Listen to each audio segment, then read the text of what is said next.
यह एक semiconductor device होता है जिसका यूज इलेक्ट्रॉनिक स्विच में किया जाता है। IGBT 4 अल्टरनेटिंग लेयर से मिलकर कंसिस्ट होता है जो कि गेट स्ट्रक्चर के हेल्प से कंट्रोल होता है। वीडियो को कम्प्लीटली वॉच करें ताकि इसके पीछे का जो मेन कॉन्सेप्ट है वो क्लियर हो सके। If you are new on this channel, please subscribe the channel and press the bell icon for regular updates. इसके लोअर पोर्शन पर मेटल कॉन्टैक्ट अटैच रहता है एंड वहाँ से एक टर्मिनल एग्जिट करता है that is known as collector terminal. इसके अपर पोर्शन पर SiO2 का कोटिंग किया हुआ रहता है जो कि एक इंसुलेटर होता है। उसके ऊपर मेटल कॉन्टैक्ट अटैच रहता है एंड वहाँ से दो टर्मिनल एग्जिट करता है that is emitter and gate terminal. यहाँ पे बोथ साइड एमीटर टर्मिनल एक दूसरे से कनेक्ट रहता है। सो IGBT में हम लोगों को 3 टर्मिनल दिख रहा है।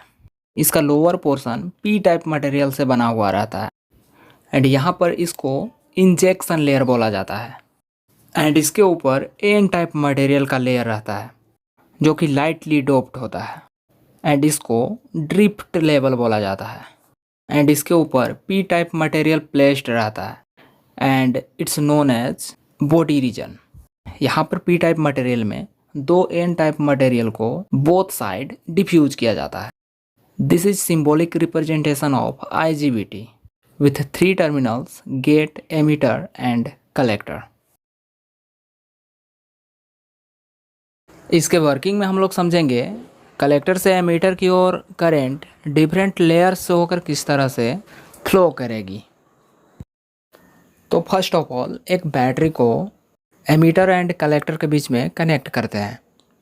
बैटरी का पॉजिटिव टर्मिनल कलेक्टर से कनेक्ट रहता है एंड इसका नेगेटिव टर्मिनल एमीटर से कनेक्ट रहता है। P type and N type material के बीच का जो जंक्शन है वो फॉरवर्ड बायस में है क्योंकि जो करंट है वो P टाइप से N टाइप मटेरियल की ओर फ्लो कर रही है। अब यहाँ पे सेकेंड जंक्शन को देखें तो रिवर्स बायस कंडीशन में है क्योंकि बैटरी का पॉजिटिव टर्मिनल N टाइप की ओर है एंड इसका जो निगेटिव टर्मिनल है वो P टाइप मटेरियल की ओर है। तो due to reverse bias condition इस जंक्शन से करंट फ्लो नहीं करेगी। और अगर इसके ऊपर P एंड N टाइप के बीच के जंक्शन को देखें तो इसमें इलेक्ट्रिक फील्ड का डायरेक्शन P से N की ओर है, इसलिए यहाँ पे जो जंक्शन है वो फॉरवर्ड बायस में है, इसलिए यहाँ पर करंट फ्लो करेगी।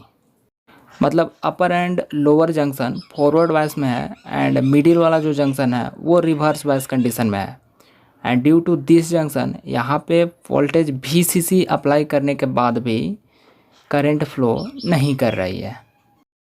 यहाँ पर अब हम लोग ध्यान से समझेंगे कि जो करंट है वो कलेक्टर से एमीटर टर्मिनल की ओर कैसे फ्लो करती है। तो इसके लिए एक बैटरी को गेट एंड एमीटर टर्मिनल के बीच में कनेक्ट करते हैं and this voltage source is known as gate voltage.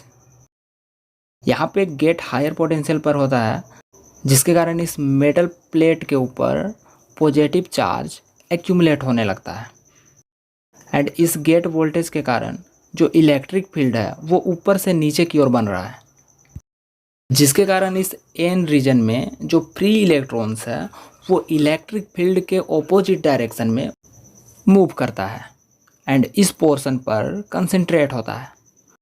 जो इलेक्ट्रॉन्स यहाँ पे कंसंट्रेट हो रहा है वो गेट टर्मिनल से बाहर नहीं निकलता है due to layer of silicon dioxide that is an insulator and यहाँ पे जो P रीजन है इसमें एज अ मेजोरिटी कैरियर ज़्यादा होल्स रहता है and as a minority carrier कुछ फ्री इलेक्ट्रॉन्स होता है। तो इसमें जो फ्री इलेक्ट्रॉन्स रहता है वो इस पोर्शन पर कंसंट्रेट होता है। अब यहाँ पर जो गेट वोल्टेज VG है उसको इंक्रीज करते हैं तो जो इलेक्ट्रिक फील्ड बन रहा है वो और भी ज़्यादा स्ट्रॉन्ग हो जाता है, जिसके कारण यहाँ पर मोर फ्री इलेक्ट्रॉन्स कंसंट्रेट होगा एंड इस P रीजन में इसके एटम्स के आउटर सेल से फ्री इलेक्ट्रॉन्स निकलेगा एंड इलेक्ट्रिक फील्ड के ऑपोजिट डायरेक्शन में इस पोर्शन पर कंसंट्रेट होगा एंड जहाँ से फ्री इलेक्ट्रॉन्स निकलेगा वहाँ पर होल्स बन जाएगा। तो अब इस पोर्शन पर ज़्यादा फ्री इलेक्ट्रॉन्स है and free electrons N type material में होता है। मतलब अब इस पोर्शन का पी टाइप बिहेवियर रिड्यूस हो गया है and N type behaviour increase हो गया है। तो अब यहाँ पर जो फ्री इलेक्ट्रॉन्स है वो एन टाइप मटेरियल के साथ मिलकर एक चैनल क्रिएट करेगा जो कि एन टाइप मटेरियल की तरह ही बिहेव करेगा। तो अब यह पोर्शन कम्प्लीटली एन रीजन बन चुका है। तो अब जो करेंट है वो पी से एन रीजन की ओर कुछ इस तरह से फ्लो करेगी एंड एमीटर से होते हुए सर्किट को कंप्लीट करेगी।